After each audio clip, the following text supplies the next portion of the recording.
Please come in. You're right on time. The door only opens when the clock strikes midnight. Georgia and Hannah are preparing to broadcast from the belfry. Just like this old bell tower, they have many stories to tell. Some old and some new.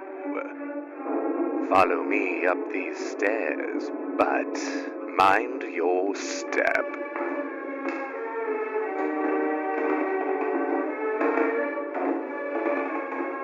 Ah, they're waiting for you. As long as you acknowledge that it's mean, I'm Yes. fine. I was like, no, let's pause. Let's take a breath. It's fine. It's fine. As long as you acknowledge that you're being a bitch, we can laugh about Hell it. yeah. Hell yeah. Hey man, I don't care. Yeah, I'm cool with getting there at 8:30. And then so La Paloma's gonna be there. Mm-hmm. I think that I will probably eat before we go because I'll be Oh too yeah. hungry. Yeah. Um, but who knows? I may get snackish, get a taco or something. I don't fucking Yeah. Yeah. Yeah. I mean, I eat dinner at like 5 o'clock these days, so maybe know. 5:30. I'm just kidding. I know. I know. I used to eat dinner at like 7. It's because I'm just hungry when I get home from work anymore, and I'm just like, all right, I'm Yeah. ready to eat. Okay, let's go. Um, I'm also hungry when I get home from work, but I think my brain and my body are so trained from like my family eating at 6 p.m. that like that's when I eat dinner. I can't. Yeah. I mean, it's probably like 6 by the time I actually eat dinner, but when I get home from work and it's like 4, like 4:40, whatever, and I'm just like, all right, well, I'm hungry now, so I gotta eat a snack to tide me over while we make dinner, or we gotta like have dinner ready to go. Yeah. Speaking of being hungry, What's up, famine-induced cannibalism. bruh? What the fuck? What does that bring to What mind? is wrong with you? Famine-induced cannibalism. Yep. Um. Oh, so many things. Lord of the Flies. Oh, that's a I good one. actually don't know if they ate each other, but I never read that book. Yeah, I don't know. I just read a Spark Notes. I don't Um, think so. um, Russia in the 1930s?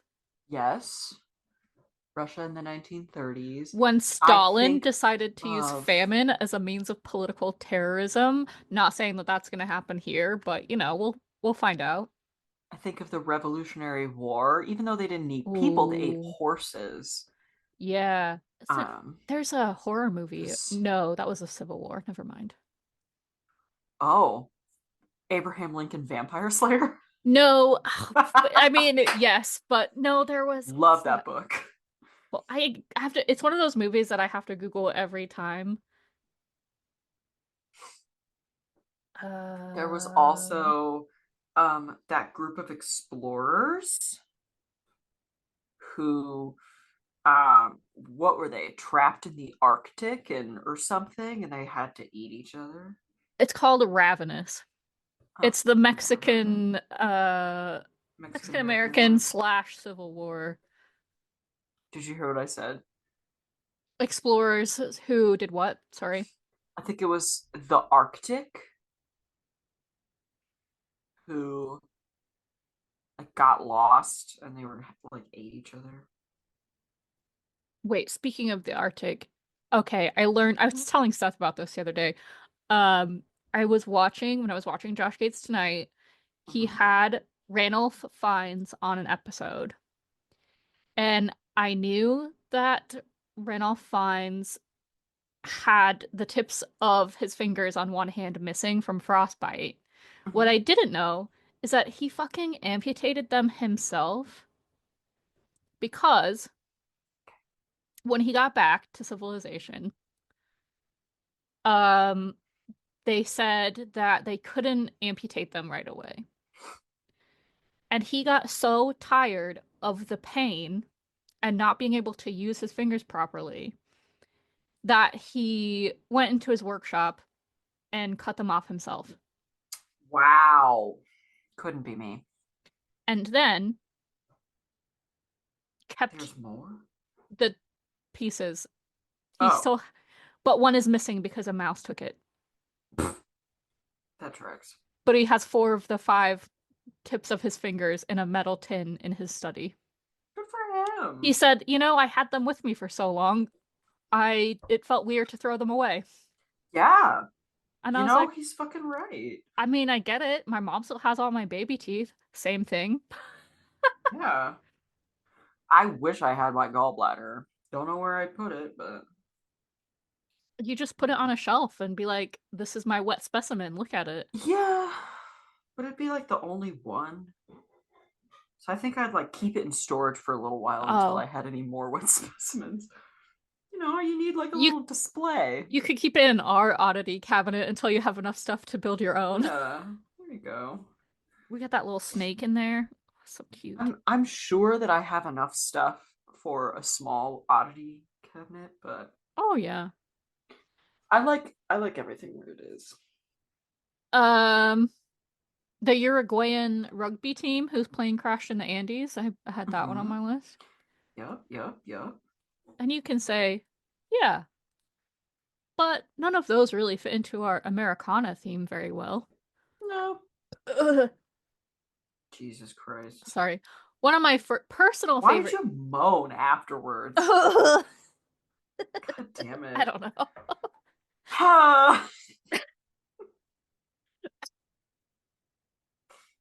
So funny.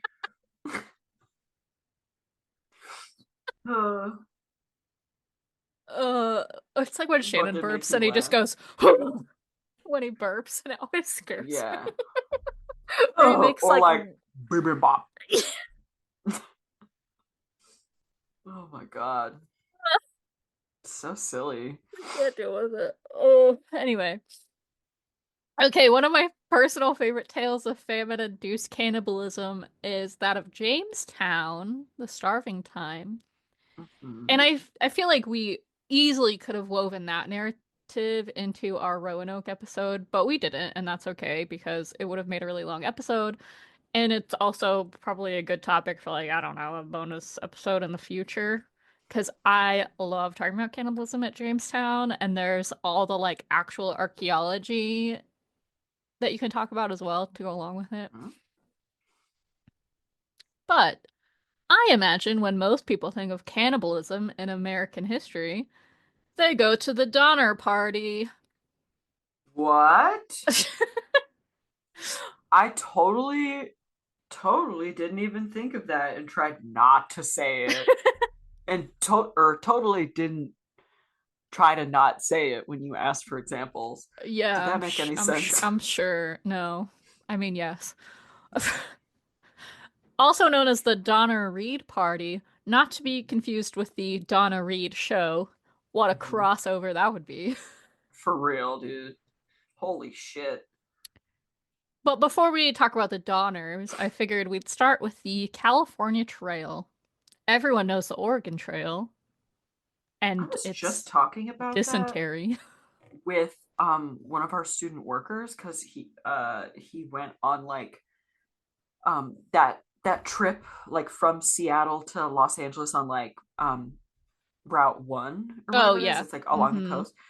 And he said that the whole time that they were driving through Oregon, they were just joking about the Oregon Trail and like trying to guess what each person would have died from. I'm like, oh my god, that's all you think of when you think about Oregon? Yeah, that's the weird. Oregon Trail, like while you're there.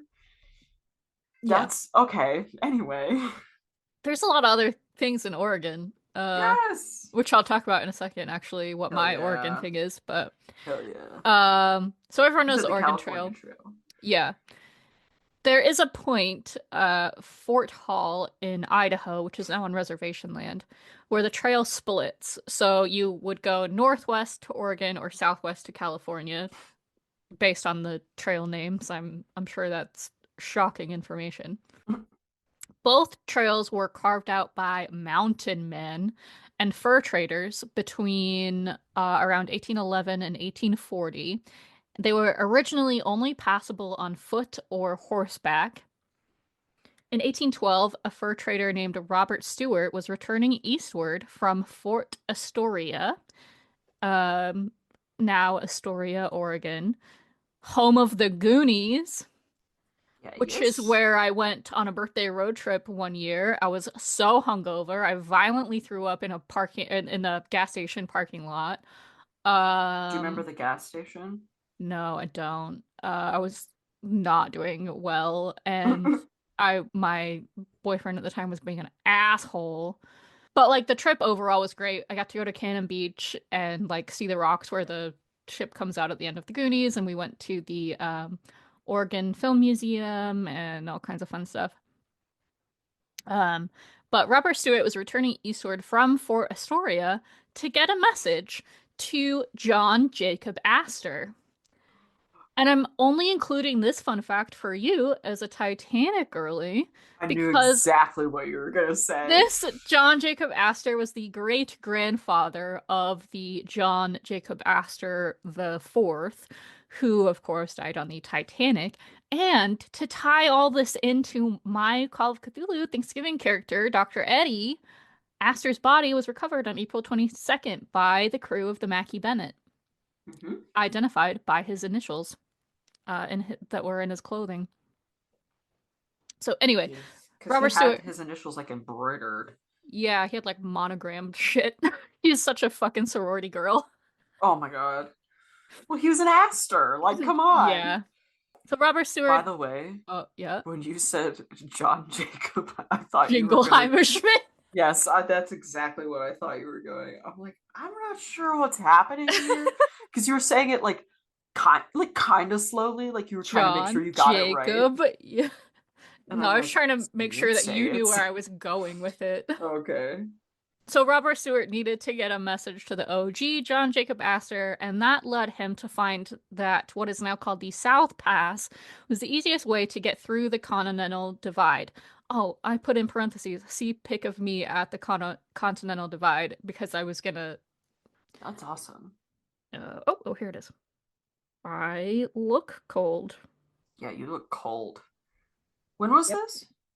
This was in November 2017, I think. You still have those same sunglasses, don't you? Yeah, I do. How do you do that shit, dude? God damn. This is the only pair. Even the sunglasses I bought last year, I have no idea where they are. I haven't seen them since we went to SEAC. No, because I couldn't find them for SEAC. Yeah. Yeah, right. I don't know. I don't know where any of my sunglasses are anymore. It's fine. I've infected you. So that was in 1812 when he found the South Pass to be a great option. 100 years before the Titanic, fun fact. And by 1824, they had started to establish wagon trails along these routes. Between 1827, I think it was 1825, but 1827 is when it became officially a thing, and 1840, the trappers started participating in the annual Rocky Mountain Rendezvous, where both trappers and Native Americans and their wives and children and mountain men and travelers would meet up to replenish their supplies, their merchandise. Eventually, tourists would even come as far as Europe to partake in the festivities, as they included singing, dancing, storytelling, races, target shooting, drinking, and gambling. Have you heard of this before? No, I never heard of this before. So I hadn't either, except I had because I didn't know that's what it was called, but this is what Shannon and his family did the reenactments of. What? Really? Yeah. What the fuck? Okay. Do you want me to get him to come talk about it? Sure. Will you talk about your reenactment real quick? Just in general. Yeah. Just tell us what it is. The Rendezvous reenactment? Yeah, well come here. Okay. Okay. Is this gonna be on the podcast? Well, no. I haven't warmed up my voice. I don't put my voice make. You really don't need to sit down, but Well, maybe I want to. I don't know how long I'm supposed to talk for. well, just Oh, hi, Milo. well, just tell us what it was like. What do you reenact? I don't know. We had never heard of this rendezvous shit. Yeah, it was a closed group reenactment where we do the rendezvous represent like all the fur trappers and stuff coming together. What? Tell us who you wore. Like it's the Met Gala. Hand-me-downs. Uh-huh. There's not a lot of buckskin brands out there or authentic frontier clothing lines. So a lot of it was hand-me-downs, or there are people at these the rendezvous that do trade in clothes and stuff. So you can get new attire there, whatever you're feeling. It also depended on the season. We've had them in the hot of summer, we've had them in the dead of winter. So really just what you're bundling up with. You got people wearing beaver skin caps, or just even some days you'd see middle-aged alcoholic white men wearing loincloths, which at a young impressionable age had no repercussions. I was gonna say, was that your dad? He never did wear a loincloth. Oh, okay. Although one of the fun things about the rendezvous is you earn nicknames for yourselves throughout your years of going there.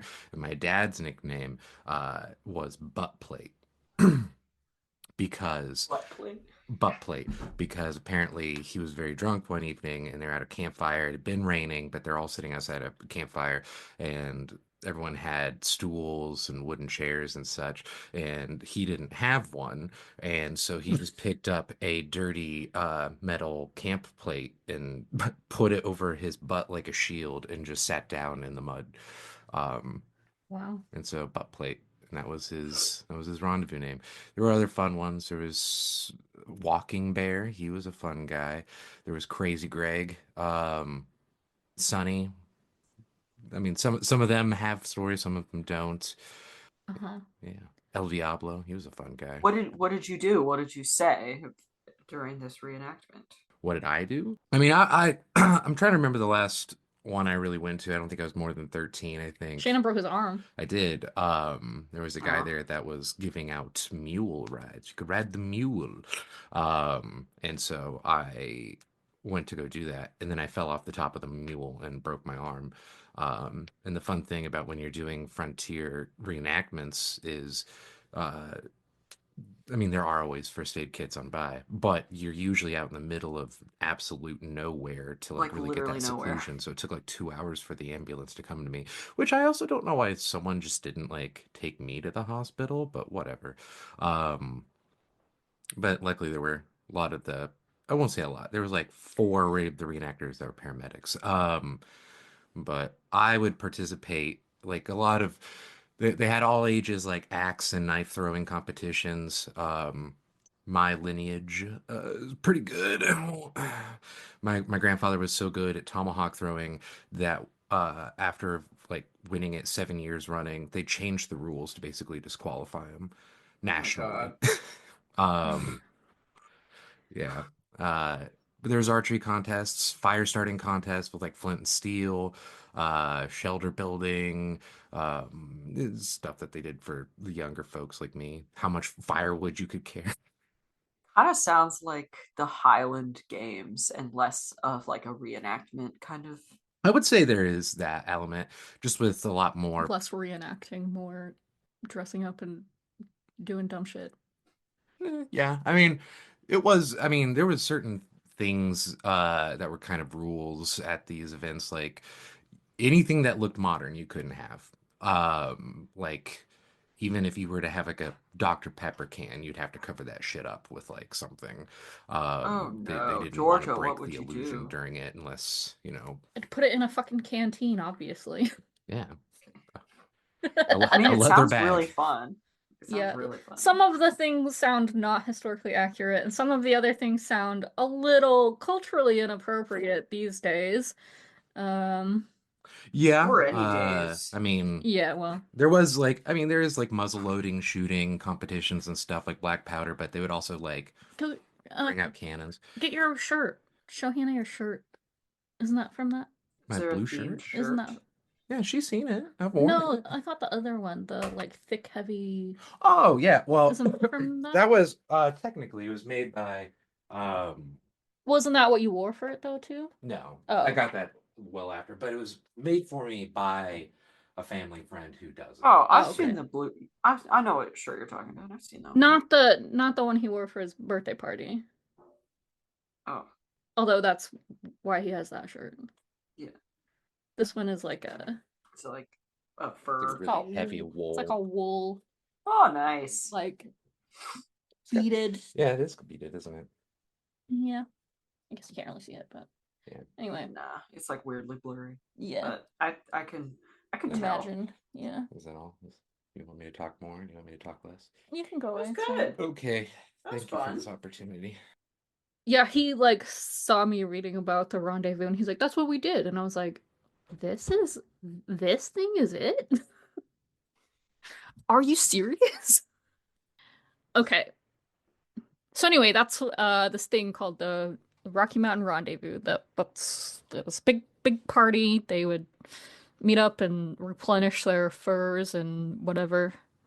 Another fun connection. In 1834, the OG, John Jacob Astor, financed a U.S. Army officer, Benjamin Bonneville, to pursue a westward expedition, which was then written about in 1838 by Washington Irving. Throwback to season 1, episode 1. And Who the fuck is Rip Van Winkle? you're gonna love this. Hold on. The first quote-unquote good map of the California-Oregon area was drawn in 1848. And in 1860, one man traveled the entire I try to say route and route at the same time, writing detailed descriptions along the way. Can you guess who it was? It's someone we've talked about, obviously. Yep. 1860. 1860, A man obviously. on an expedition writing detailed descriptions about it. Mark Twain. No, I'm just kidding. Actually, Mark Twain did do this the year after. Oh, really? Yeah, he and his Shit. I didn't include this in my notes, but in 1861, Mark Twain and his brother traveled What? the California Trail. Yeah. Oh my god, look at me go. Okay, who is it then? Richard motherfucking Burton. No way!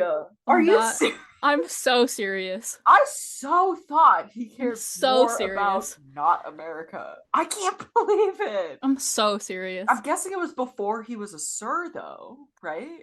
Because Yeah, I would assume so, yeah. God damn. Because he wasn't, even in the description, it didn't list him as Sir Richard Burton. It just said Richard Burton, and I was like, I'm Yeah. sorry, what? And I even I'm fucking sorry. I clicked on the link just so I could be like, the Sir Richard Burton? Like, are you sure? And then I was like, yeah, Oh that's my an God. unmistakable mustache. It's definitely him. Oh my god, dude. What a wonderful Yeah. discovery we've made. Well, I guess he's got to go on the wall still. Season 2, keep him up there. So I tried to look at the specific reason why this particular westward expansion was happening. Like, the gold rush happens in the late 1840s, obviously. And that's specifically because of the gold rush.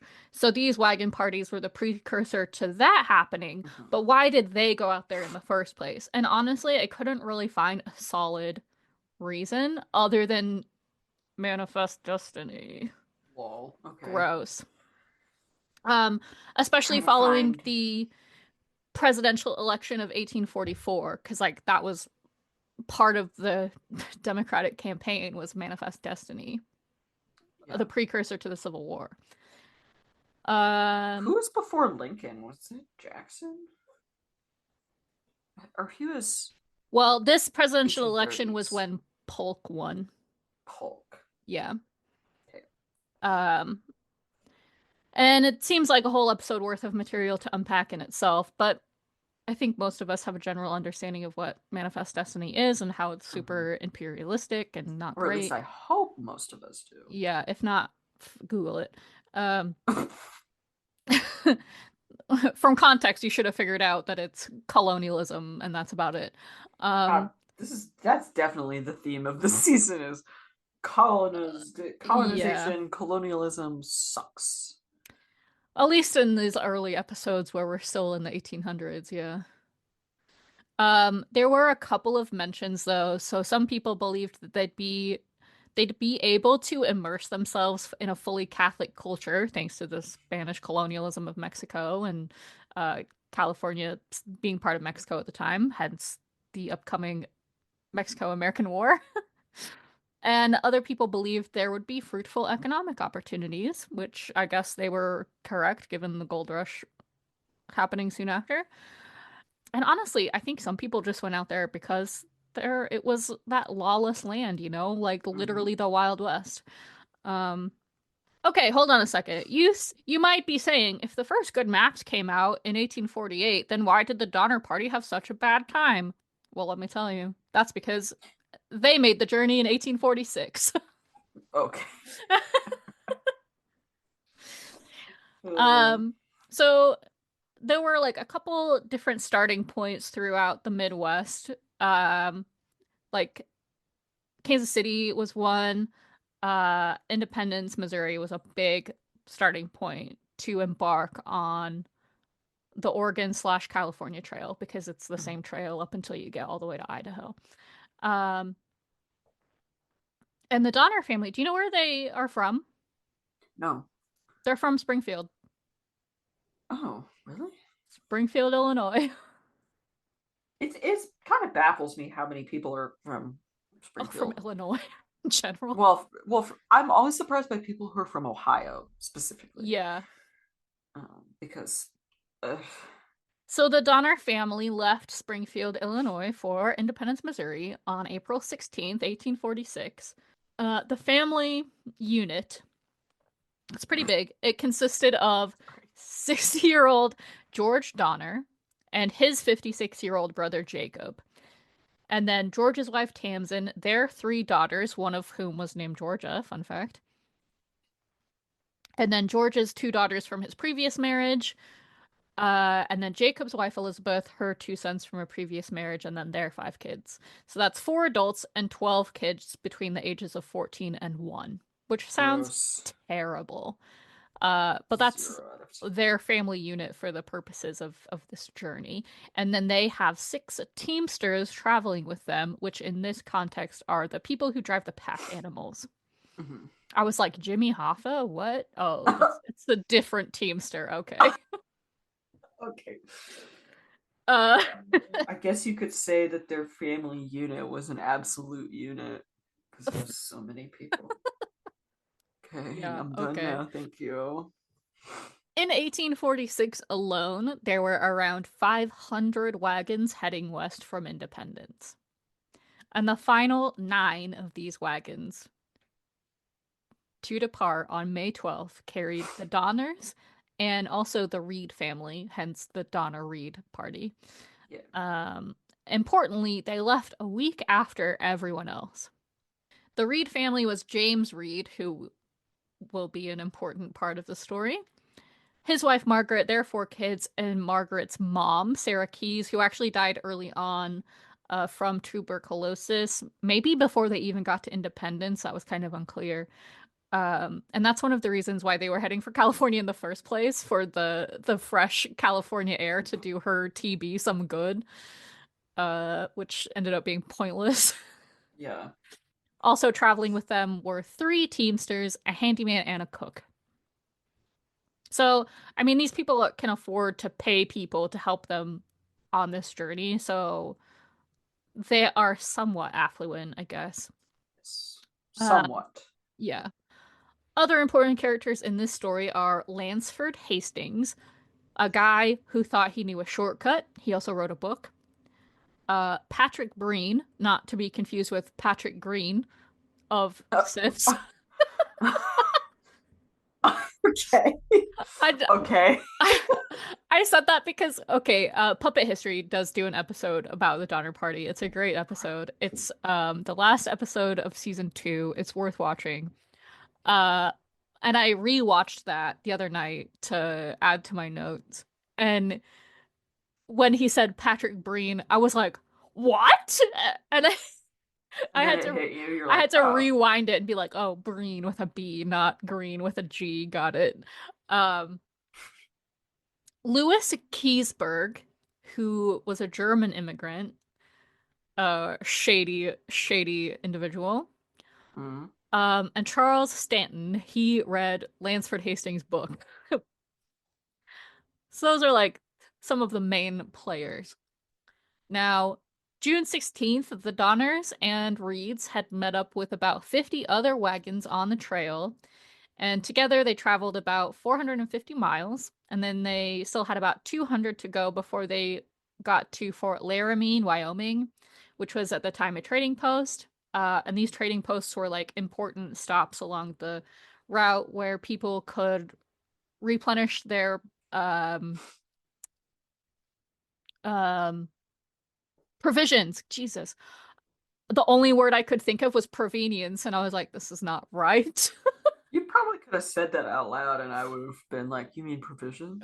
Yeah, I thought you were gonna provisions. say like, the more general, like food and Yeah. water and. No, I'm just trying to make it hard for myself. Um, but yeah, provisions, restock, resupply. Um, they had already been delayed by rain at this point, but several other families joined up with their party along the way, and that included the Breen family, of which Patrick Breen was the patriarch.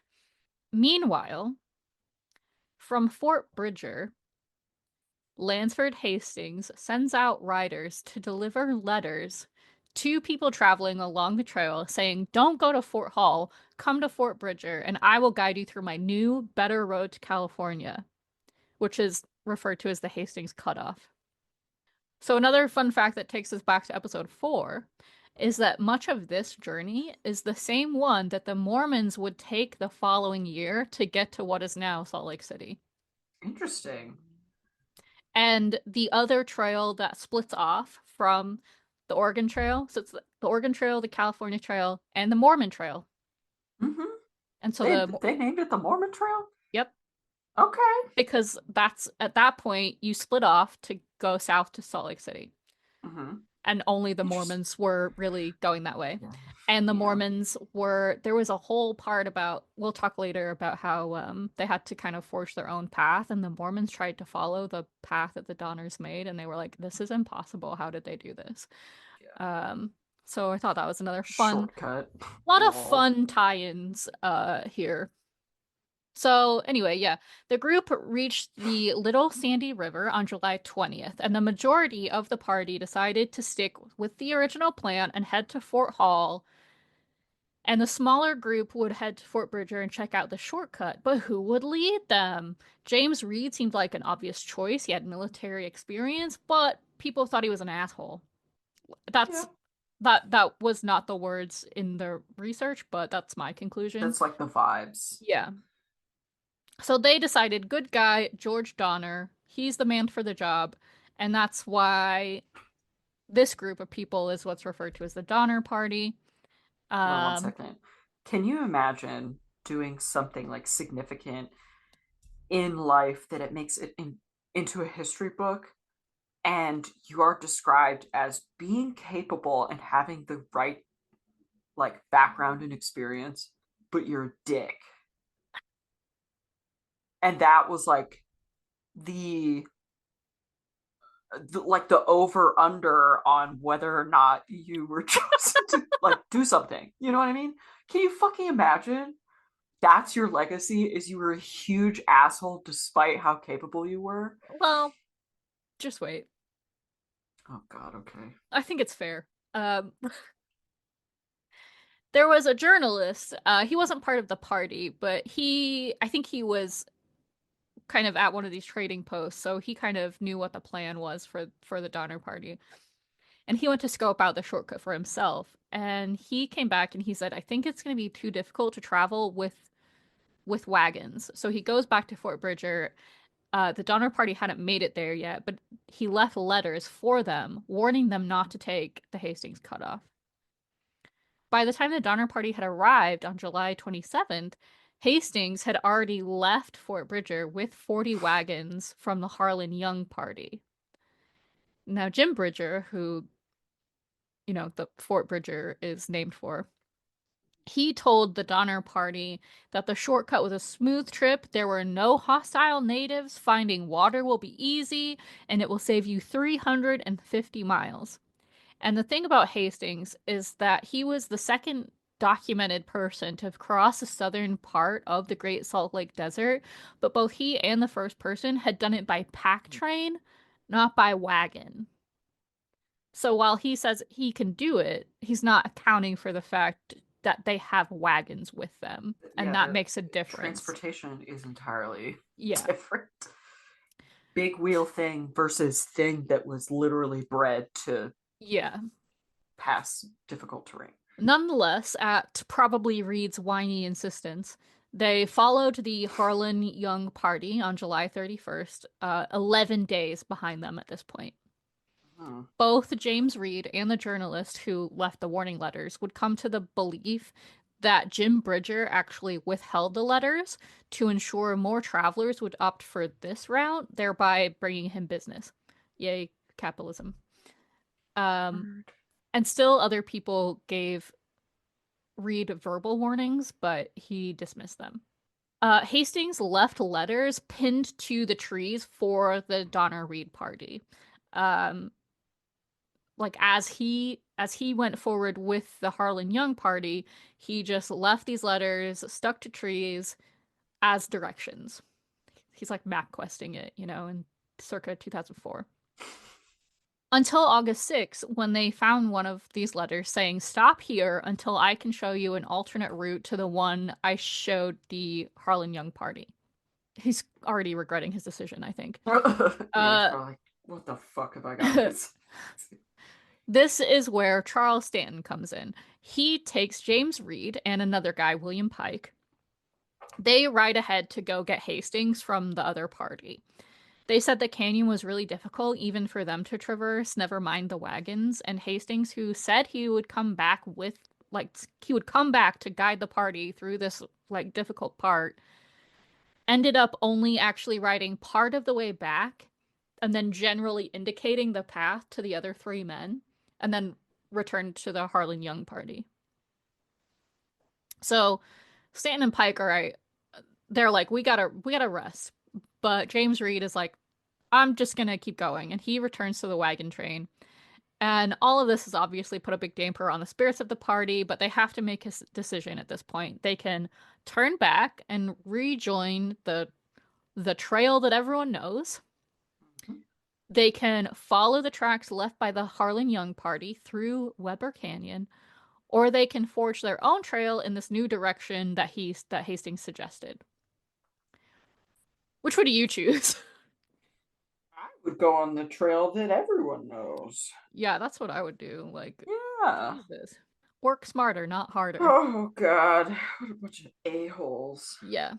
Once again, because of Reed, they did what he wanted to do.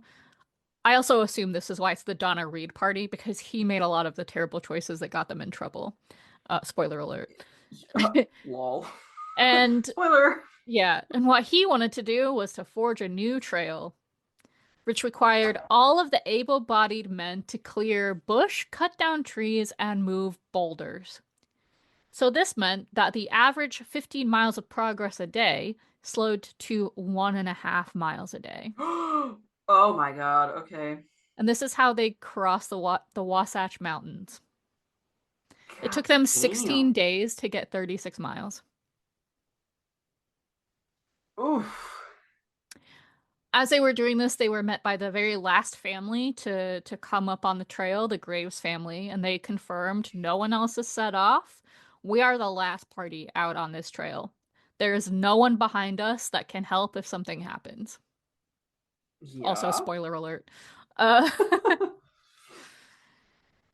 So this brought the Donner Reed party to 87 people, half of which were children. And they had between 60 and 80 wagons at this time. August 20th, they can finally see the Great Salt Lake And it still took them 2 weeks after that to get through the mountain pass to reach the Oh lake. my God. Tensions were running high. People were having serious doubts about Reed's brain, probably. Some I would families kill were his ass. some some families were starting to run out of food at this point. And only just now did Stanton and Pike rejoin the party, as they had gotten lost and were a day away from eating their horses. Um, After Reed left them to go on ahead. When they got to the lake, they found another note. Keep in mind, it's called the Great Salt Lake for a reason. You cannot drink this water. It is not No, helpful. girl. You cannot. When they got to the lake, they found another note from Hastings saying, there are 2 days and nights, 40 miles of difficult travel ahead, no grass or water along the way for the pack animals. And keep in mind, they had hundreds of oxen with them to move the wagons and everything. They had reached the Great Salt Lake Desert. They rested their oxen for 36 hours and then set off to cross it. It ended up being 80 miles, twice as long as he said, and took them 6 days to cross. 9 of Reed's 10 oxen broke free and ran off into the desert, stampeding. And they were just like, fuck this, we're gonna go find water ourselves. Some animals were so weak that they were just abandoned in the desert, still yoked to wagons. Some of the wagons were damaged beyond repair as they were sinking into the salt flats. Some people split off to take their oxen to find more water before continuing on. And it was Reed's family who suffered the most loss here, especially financial loss, losing his cattle like that. And that was really the only property of value he had left at this point. He was a failed businessman, I should mention. And that's part of the other reason why they were heading westward, partly for his mother-in-law, who is now dead, to get this fresh air, and then partly to leave debt and bad reputation behind and have a fresh start out west. So he started being more of an asshole, and he started demanding things like the other families give him an inventory of their food and what goods they have. None of your business, bitch. Get out of here. Take responsibility for your own shit. Leave ours alone. He suggested that 2 men ride ahead to Sutter's Fort, which was still all the way in California, for the record, to get more provisions. And once again, Charles Stanton volunteered, along with another guy, William McCutcheon. And the rest of the party tried to recover at a spring. They moved things from, they retrieved things from the abandoned wagons and kind of, reorganized the ones they already had with their stuff and their people and everything. On September 26th, they rejoined the original California Trail. How many miles and how much time do you think the Hastings shortcut saved them? None. It added 125 miles and 3 weeks to their journey. Yeah, that sounds about right. That's ridiculous. Fucking men, man, thinking they know God. best. Pisses What me a off. goof. What a goof. And for the record, Tamsin Donner, George Donner's wife, this whole time was like, this is a bad idea. I don't even want to fucking hear it. I don't want to hear how she knew it was right, because I know there was a woman there who was like, y'all are idiots. Yeah. You don't have to tell me. I just know. What did she say? I think I still have this thing pulled up. She said specifically about George Hastings. What a doofus. She considered him a selfish adventurer. In October, the Donner families actually split off from the main party to try and make better time. But an incident arose back with the main party where 2 wagons got tangled up, and one of the men, John Snyder, started beating the ox of the other wagon. And Reed intervened, so Snyder beat him in the head with the handle of a whip. And then Reed's wife intervened and was also hit. So Reed stabbed Snyder dead. Okay. Which, yeah, that guy was being an asshole, but this is your fault. And you're also being an Let's asshole. everybody be friends. Please.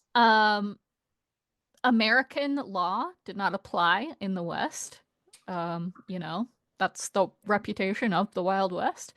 So no one was really sure what to do, and with their party leader, George Donner, being a full day ahead of them, they had a little council. And Louis Keseberg, the German guy, he suggested hanging Reed, but everyone was like, no, let's exile him from our party, and then we'll just take care of his family. Which at least they're going to take care of his family, I guess. Needless to say, the party was pretty splintered, at this point. Reed had caught up with the Donners, actually, and then he kept going ahead with one of his teamsters. And between the two, it was just the two of them and I think a horse, and they were able to cover between 25 and 40 miles a day. So they were making really good actual progress. Paiutes were killing or stealing dozens of the party's cattle at a time. I don't really know why. Probably to be like, get the fuck out of here. Shits and gigs. Yeah. People were burying their possessions to lighten the burden. One man... Ugh, hold on a second. My toilet's doing the thing. Toilet. I can't hear it. But it's still water wasting. Yeah. Yeah, people were burying possessions to lighten the burden. One man was just left behind because he was old and couldn't walk any further because his feet were all fucked up from already walking so far. And Keseberg said that he couldn't ride in his wagon anymore. So they just left him behind to die. Okay. Finally, they reached Truckee River. They're already hungry. They're already running out of food. They're already not doing well. And at this point, Stanton returned to them without McCutcheon, but with two Miwok guides who were employed at Sutter's Fort. And they were known by their Catholic conversion names, which I fucking hate. Sorry. Knocked my water bottle over. Yeah, that's not great. But some folks kept the name because they liked it or out of survivability. Yeah. So they are known as Luis and Salvador. He also brought with them mules and food, as well as the news that Reed and his teamster had actually made it to Fort Sutter, which was good news for Reed's family. Yeah. It's now October 20th. Word on the street is that the pass through the Sierra Nevadas, now known as the Donner Pass, not an ominous sign of their fate whatsoever, wouldn't get snow until November. So they make it up to Truckee Lake, which is now known as Donner Lake again. Yikes. They make it up to Truckee Lake on November 4th, where Stanton, Luis, and Salvador scouted ahead, and they suggested they press on through the pass. But everyone else wanted to rest overnight and continue on in the morning, only to find that an 8-day snowstorm began that night and snowdrifts 5 to 10 feet deep impeded the pass the next morning. Awkward. Like, if scout guys who know terrain and weather and shit are like, well, we should keep going, you fucking keep going, guys. Come on. So by this point, they had covered 2,400 miles in 6 months. Oh. What they didn't know is that they were only 100 miles away from reaching the end of the California Trail. If they hadn't attempted that shortcut, they would have made it safe and sound. Woulda, you know what I'm saying? I know. There would be 60 people camping at the lake in 3 cabins that were already there from a previous party who had come this way. Plus whatever structures they could convert their wagons into.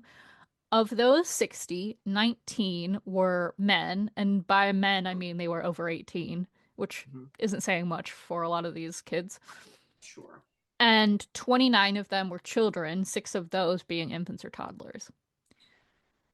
A little further down the trail is where the Donners camped, along with a few others. I think they had like one of their wagon wheels got broken, so they lagged behind a little bit, which is why they were further down the trail. And at their camp, there was a total of 21 people. So there's 81 people stuck at this lake in total, which means they've lost 6 since they originally set out. Um, but I also think that includes like Stanton isn't there because he's out scouting and that kind of thing. Yeah. The last of the oxen were dying. People didn't know how to catch fish, catch trout in the lake. Um, the remaining cattle and horses, which they were relying on them for food, they became lost in another snowstorm. On November 20th, Patrick Breen started keeping a journal.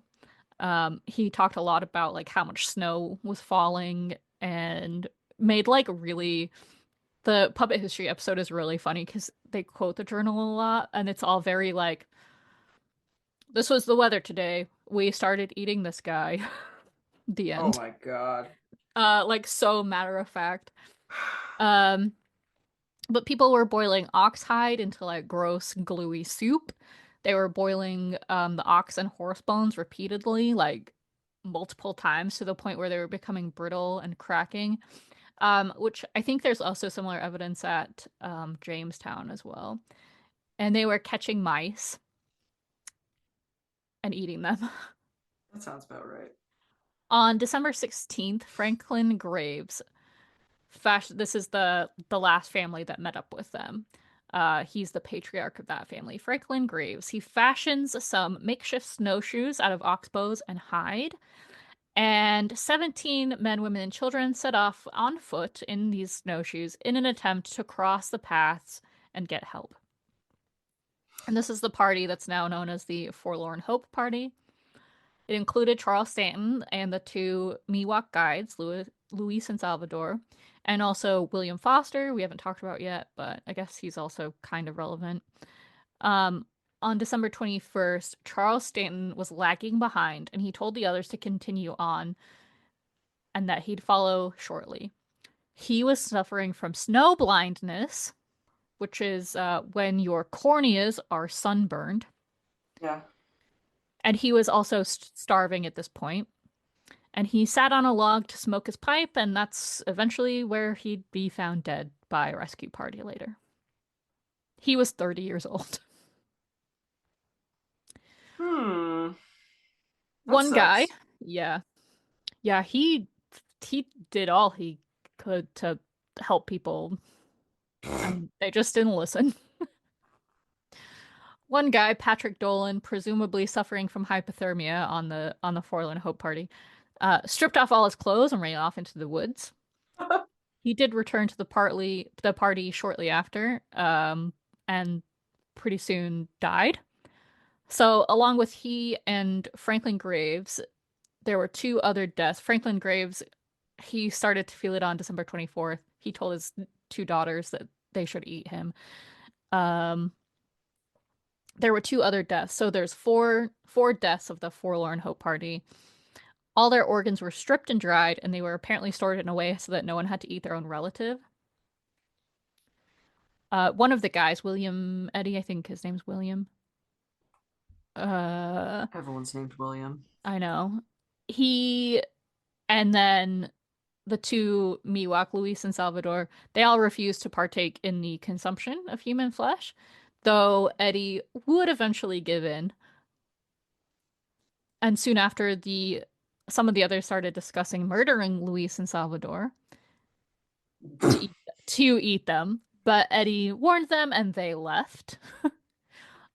Unfortunately, on January 9th, about 25 days after they left the lake, the party came across Luis and Salvador, who at that point hadn't eaten for about 9 days, and William Foster shot them, and then they were eaten anyway. good stuff. Awkwardly, they soon after reached a Miwok village who gave them what food they could, and they even helped Eddie make it to a small farming community near the Sacramento Valley where he could recover a little bit and then also assemble a rescue party, which found the survivors of the Forlorn Hope Party on January 17th.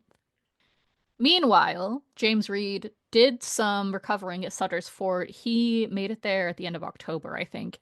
And he was starting to get worried that no one else had made it. So he got McCutcheon, the guy who didn't come back with Stanton the first time. They also got some members of the perfectly fine Harlan Young party to assemble horses and food supplies. They fully expected the Donna Reed party to be on the other side, like on the near side of the pass. But when they weren't, and they pressed on to find it blocked by snowdrifts, they returned to Sutter's Fort feeling just totally confused and defeated. And it wasn't until a party assembled by Eddie that the first rescue of members from the lake camp happened. And these guys were actually smart. They cached food along the route so they didn't have to pack everything in at once. Although they didn't do a very good job because animals got into some of the caches, which meant that people were still hungry on the rescue journey. 7 men arrived at the camp, but they said the smell was overpowering, 13 people were dead, and several seemed emotionally unstable. No shit. I wonder why. 23 people returned with the first rescue party, and 21 people stayed behind. After being rescued, one of Jacob Donner's stepsons broke into food stores and fatally gorged himself. Me after work every day. No, I'm just kidding. And several of the rescued people did die on the rescue journey as well. Probably from starvation. Yes. A second relief party arrived on March 1st, including James Reed. They ended up like establishing like little camps along the way. So it's like, okay, we can get you to this camp and then we can rest there for a few days and like try and get food and whatever. And then we'll get to this camp. And so some people, you know, it just got to the point where they were like, I don't want to continue on. So they stayed at this camp for a little bit and then they stayed at this camp for a little bit and just, it was a lot of going back and forth for some of these people. So a second relief party arrived on March 1st, which included James Reed because his family was still there at God, my face is so hot. It's warm and it's shit in here and I'm wearing this jacket. Yes, so including James Reed, whose family was still there. And it's this party that saw the scenes of dismemberment and cannibalism. This is a description straight from Wikipedia because it summarized it really well. The first 2 members of the relief party to reach it saw Trudeau carrying a human leg. When they made their presence known, he threw it into a hole in the snow that contained the mostly dismembered body of Jacob Donner. Inside the tent, Elizabeth Donner refused to eat, although her children were being nourished by their father's organs. The rescuers discovered that 3 other bodies had already been consumed. 17 people were rescued by this second party, almost all of which were children. And that only left 5 people behind. So Louis Keseberg, Mrs. Murphy and her son, Simon, and then the 2 children of William Eddy and William Foster. And those 2 men, Williams, Foster, and Eddy, arrived as the third relief party on March 14th, finding their own children dead. And Keseberg said, yeah, I actually just ate your son, to William Eddy, which didn't go well. No, I can't imagine that. Yeah. He said that, like, if he ever came across him again in California, he would murder him. Still, several people stayed behind because they were too weak or they didn't want to leave those who were too weak to move. Like George Donner, when they were repairing that wagon wheel, he cut his hand and it ended up getting infected. And so, like, by this point, it was like gangrenous up to his shoulder. And so he, like, couldn't really, move. It's disgusting. On April Yeah. 10th, a salvage party was organized to recover any of the Donner's belongings, and this is when they found George Donner's body. But they also found Louis Keseberg alive. He told the party that Tamsin Donner, who didn't want to leave her husband, had come to this she had come to his cabin upset after he had died. So she gave her a blanket and said, "Stay here tonight. You can move on to the next camp in the morning." But she died in the night. And the rescue party or the salvage party, I guess, at this point, were so Yeah. suspicious of his story, and they found a pot of human flesh in the cabin along with George Donner's pistols, jewelry, and money. People called for his lynching, straight up. Oy. Yeah. Anyway, of course, this whole story was massively sensationalized in newspapers. The Donner Party members were seen as heroes. Of the 87, 48 survived. All the Donner children were orphaned. William Eddy lost his entire family. The Graves children were also orphaned. But none of this stopped people traveling westward. And even with the Mexican-American War going on, yay, capitalism. Oh my god. That's all for my notes. But I did see that a lot of like the kids growing up, they said no, like we never participated in cannibalism. Archaeological evidence has been inconclusive. Some people are like, I literally do not think they would have survived if they hadn't have eaten like if they hadn't have practiced cannibalism. Right. And so at this point, it's kind of just like he said, she said. Some people think that even if they did practice cannibalism, it's massively sensationalized. And also, if you think about how many of the people surviving were children and how children, one, misremember things, two, make stuff up for attention, three, are traumatized as shit by this, Mm-hmm. four, might not have fully understood what was happening around them. You know, it's really hard to take anything reported as fact. So, I don't know. I mean, this is like such a American story, I guess, like capitalism. We gotta push through this really treacherous journey for the sake of capitalism and the American dream and Expansion, westward expansion, and we're yeah. gonna make money And and then blah how blah much blah. of it was actually true? Oh, No I one don't knows. fucking know. You literally can't prove it. So, yeah, that's what I have to say about the Donner Party. Good God. Yeah. Well, that was upsetting. Yeah. Yeah, definitely didn't know that much about it. Yeah, Thank you you for should giving watch me. the Puppet History episode. The Okay. musical guest is a snowman from Donner Lake, and he has two different colored eyes because they're from two different people. Oh my God. Okay. And he has teeth because they're from people. Oh my God. And it's really funny. Yeah, it sounds hilarious. It's great.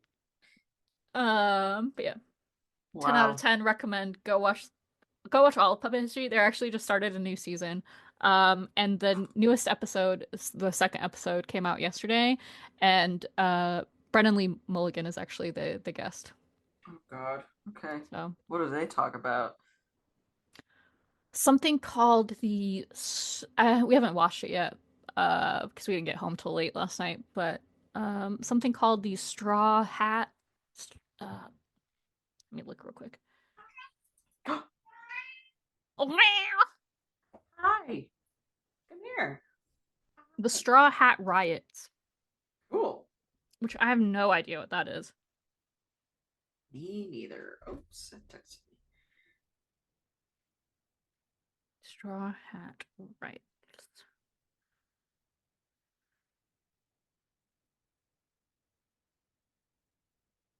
Men wearing straw hats past the unofficial date that was deemed socially acceptable. What? They should not be worn past September 15th or Felt Hat Day. It's like you can't wear white pants after Labor Day, except you can't wear straw hats after Felt Hat Day. Whatever, man. Cool. Well, I'm excited to watch that episode and learn Right. about that. Hey, fun learning time. Yay. All right. Thank you for this information, Georgia. Yeah, I feel like I dumped a lot of stuff on this episode, but there was a lot I wanted to talk about with like There's a lot of information.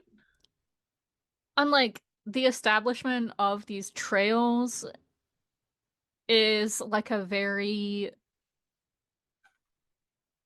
crucial part of American history and westward expansion and how we got to be where we are today. And it's yeah, there's a lot of stuff that was like relevant to talk about. Yeah. And this is just one party that made this journey in this one year. And just because they're famous for having a really bad time, how many other people like struggled on these wagon trains? How many people died of dysentery on the Oregon Trail? You know, like Yeah. how many people gave up their life because they bought into the American dream? Too many. How many people still give up their lives because they believe in the American dream? Too many. Anyway. Anyway. Yep. Thanks for learning. Don't eat each other, please. Okay. That's all. Bye. Don't eat each other or your pets. Yeah. Go outside and put your Stardew Valley skills to Touch use. some grass. Well, that concludes this week's broadcast. I hope you've enjoyed it. If you wish to stay in touch, reach out to us at broadcastfromthebelfry@gmail.com or stalk us on Instagram at broadcastfromthebelfry. Again, I hope you've enjoyed our little show. Please rate and review. And until next week, stay spooky.